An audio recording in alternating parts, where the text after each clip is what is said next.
দীর্ঘ ৪ মাস পর চিকিৎসা শেষে লন্ডন থেকে দেশে ফিরেছেন বিএনপি চেয়ারপারসন ও সাবেক প্রধানমন্ত্রী বেগম খালেদা জিয়া।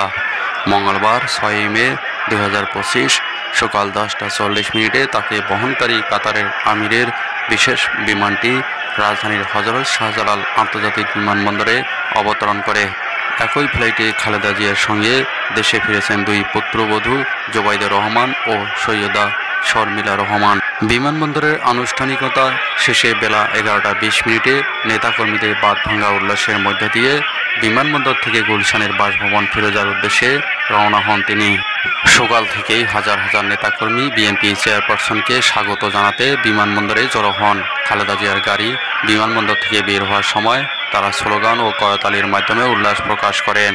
নেতাকর্মীদের আবেগঘন উপস্থিতিতে পুরো বিমানবন্দর এলাকা উৎসবমুখর হয়ে ওঠে। খালেদা জিয়ারও গাড়িবহর বিমানবন্দর থেকে গুলশানের পথে রওনা হলে রাস্তার দুই পাশে দাঁড়িয়ে থাকা নেতাকর্মীরা স্লোগান দিয়ে খালেদা জিয়াকে স্বাগত জানান।